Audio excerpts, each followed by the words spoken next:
Morning என்னமோ climate நல்லா இருக்குது. ஆனால் போக போக வெயில் ரொம்ப மோசமாக இருக்குது. இன்றைக்கி வந்து என்னுடைய பையனுக்கு வந்து நான் வந்து பச்சரிசியில் வந்து சக்கரை கொழுக்கட்டை பண்ணியிருந்தேன்.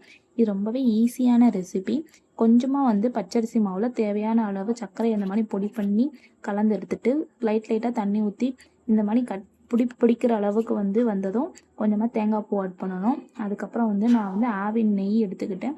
இது வந்து 1 டீஸ்பூன் மட்டும் ஊற்றிட்டு நல்லா கலந்து அதை வந்து ஒரு கொழுக்கட்டை மாதிரி நான் பிடிச்சி எடுத்துக்கிட்டேன். எனக்கு வந்து மொத்தத்திலே வந்து 7 கொழுக்கட்டை தான் வந்துச்சு. ஸ்நாக்ஸ் பாக்ஸ் போதுங்கிறனால நான் வந்து அவளை மட்டும்தான் ரெடி பண்ணியிருந்தேன். அப்புறம் வந்துட்டு இட்லி பானையிலேருந்து இதை 10 நிமிஷம் வந்து வேக வச்சுட்டா போதும். இன்றைக்கி வந்து எங்கள் வீட்டில் வந்து ஆரஞ்சு கலரில் ரோஜாப்பூ பூத்து இருந்துச்சு. அதையும் வாங்கி வச்சுட்டு அப்புறம் வந்து கொழுக்கட்டையை வந்து ஓப்பன் பண்ணி பார்த்தா நல்லா நம்ம ஊற்றிருக்கிற நெய்யெல்லாம் வெளியில் வந்துடுற மாதிரி நல்லா சாஃப்டாக அவிஞ்சு வந்துருந்துச்சு. அவனுக்கு ஸ்நாக்ஸ் பாக்ஸுக்கு எடுத்து வச்சுட்டு நான் வந்து ஒரு கொழுக்கட்டையை எடுத்து டேஸ்ட் பண்ணி பார்த்தேன். உண்மையாகவே நல்லாவே இருந்துச்சு. கண்டிப்பாக ட்ரை பண்ணி பாருங்கள்.